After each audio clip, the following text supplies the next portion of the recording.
Hello friends, ನಮಸ್ತೆ. ವರಲಕ್ಷ್ಮಿ ಕಿಚನ್ಗೆ ಸ್ವಾಗತ. ಈಗ ನಾನು ಟೊಮೊಟೊ ಉಪ್ಪಿನಕಾಯಿ ಮಾಡ್ತಾ ಇದ್ದೀನಿ. 1 kg ಅಷ್ಟು ಟೊಮೊಟೊ ತಗೊಂಡು ತೊಳೆದು ಒರೆಸಿ ಇಟ್ಕೊಂಡಿದ್ದೀನಿ.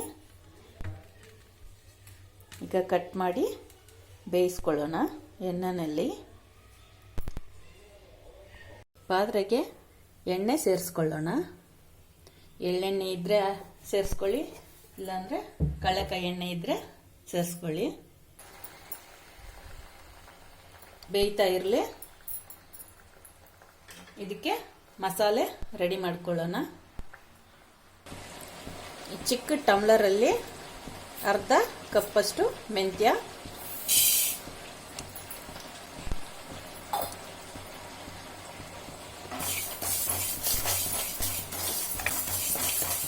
ಲೈಟ್ ಗೋಲ್ಡನ್ ಬ್ರೌನ್ ಬರೋ ತನಕ ಫ್ರೈ ಮಾಡ್ಕೋಬೇಕು.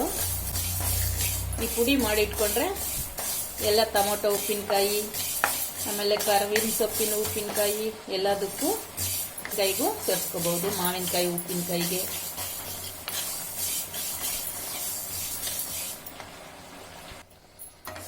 ನೋಡಿ ಗೋಲ್ಡನ್ ಬ್ರೌನ್ ಆಗಿದೆ. ಈಗ ತೆಗೆದು ಬಿಡೋಣ. 1 ಟಮ್ಲರ್ ಅಷ್ಟು ಸಾಸಿವೆ. ನೋಡಿ, ಇದು ಚಿಕ್ಕ ಟಮ್ಲರು. ಇಷ್ಟು ಹುಣಸೆಹಣ್ಣು ಸೇರಿಸ್ಕೋಬೇಕು. 1 kgಗೆ 1 ದೊಡ್ಡ ನಿಂಬೆಹಣ್ಣಿನ ಸೈಜು ಈ ಥರ ಬಿಡಿಸಿ ಹಾಕ್ಕೋಬೇಕು ಹುಣಸೆಹಣ್ಣು. ಟೊಮೊಟೊ ಬೇಯ್ತಾ ಇರಲಿ. ನಾವು ಅಷ್ಟರಲ್ಲೇ ಸಾಸಿವೆ ಮೆಂತ್ಯ ಪುಡಿ ಮಾಡ್ಕೊಳ್ಳೋಣ. ಕಲ್ಲುಪ್ಪು ಸ್ವಲ್ಪ ಸೇರಿಸ್ಕೊಳ್ಳೋಣ. ರುಚಿಗೆ ತಕ್ಕಷ್ಟು ಕಲ್ಲುಪ್ಪು ಸೇರಿಸ್ಕೋಬೇಕು. 2 ಬೆಳ್ಳುಳ್ಳಿ ಸುಲಿದು ಇದಕ್ಕೆ ಸೇರಿಸ್ಕೊಳ್ಳೋಣ. 1 ಚೂರಷ್ಟು ಬೆಲ್ಲ ಸೇರಿಸ್ತಾ ಇದ್ದೀನಿ.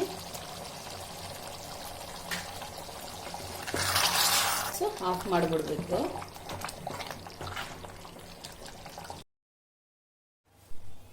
ಈಗ ಆರಿದೆ, ಮಿಕ್ಸಿಗೆ ಹಾಕಿ ರುಬ್ಕೊಳ್ಳೋಣ. ಸ್ವಲ್ಪನೇ ಹಾಕಿ ರುಬ್ಕೋಬೇಕು.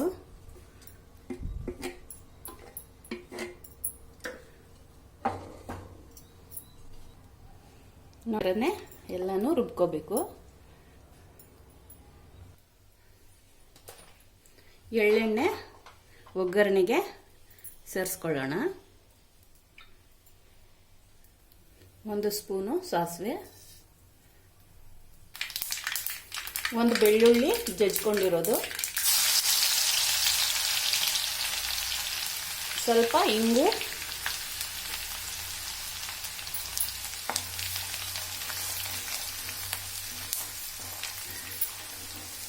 ಉಪ್ಪಿನಕಾಯಿ ರುಬ್ಬಿಟ್ಕೊಂಡಿರೋದು ಸೇರಿಸ್ಕೊಂಡ್ಬಿಡೋಣ.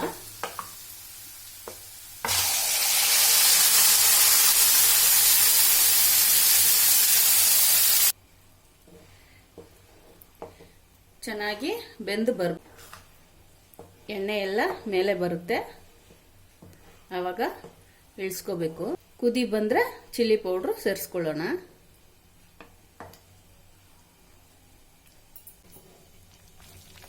ನಾನು ಕಾಶ್ಮೀರಿ ಚಿಲ್ಲಿ, ಗುಂಟೂರು ಚಿಲ್ಲಿ ಎರಡೂ ಮಿಕ್ಸ್ ಮಾಡಿ ಪುಡಿ ಮಾಡಿ ಇರೋದು. ನಿಮ್ಗೆ ಎಷ್ಟು ಖಾರ ಬೇಕೋ ಅಷ್ಟು ಸೇರಿಸ್ಕೊಳ್ಳಿ. ಸಿಮ್ಮಲ್ಲಿ ಇಟ್ಕೊಂಡು ಮಿಕ್ಸ್ ಮಾಡ್ಕೊಳ್ಳಿ. ಈಗ ಮೆಂತ್ಯ ಸಾಸು ಪುಡಿ ಸೇರಿಸ್ಕೊಳ್ಳೋಣ. 2 3 ಸ್ಪೂನ್ ಅಷ್ಟು ಸೇರಿಸ್ಕೊಂಡಿದ್ದೀನಿ.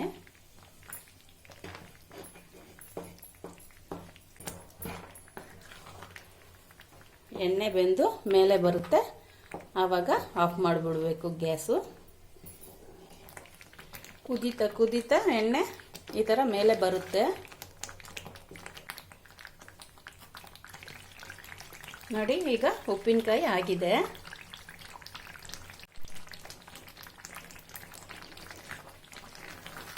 ಟೊಮೊಟೊ ಉಪ್ಪಿನಕಾಯಿ ರೆಡಿಯಾಗಿದೆ. ಅನ್ನದ ಜೊತೆ ಚಪಾತಿ, ಇಡ್ಲಿ, ದೋಸೆ ಎಲ್ಲದರ ಜೊತೆನೂ ತಿನ್ಬೋದು. ಈಗ ಗ್ಯಾಸು ಆಫ್ ಮಾಡಿಬಿಡಬೇಕು.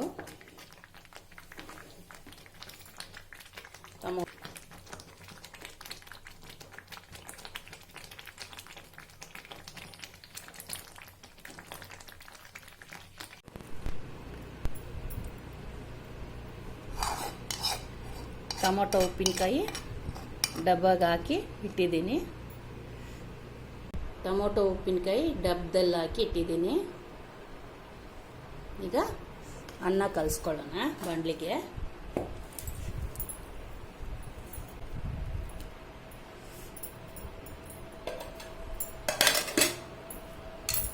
ಬಿಸಿ ಐತೆ ಅನ್ನ.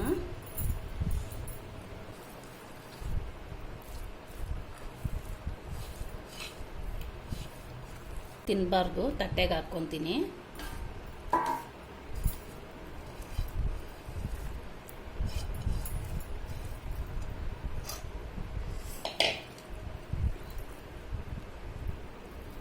ಟೇಸ್ಟ್ ನೋಡೋಣ ಈಗ.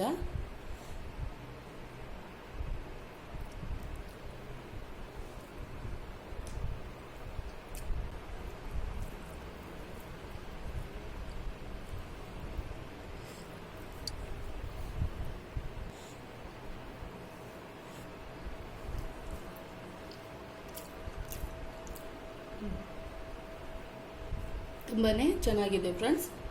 ನೀವು ಈ ಥರ ಮಾಡಿ ತಿನ್ನಿ. ನನ್ನ ವಿಡಿಯೋ ಇಷ್ಟ ಆಗಿದ್ರೆ ಲೈಕ್ ಮಾಡಿ, ಶೇರ್ ಮಾಡಿ, ಸಬ್ಸ್ಕ್ರೈಬ್ ಮಾಡಿ. ನನ್ನ ಚಾನಲ್ ನೋಡಿದ್ದಕ್ಕೆ ಧನ್ಯವಾದಗಳು.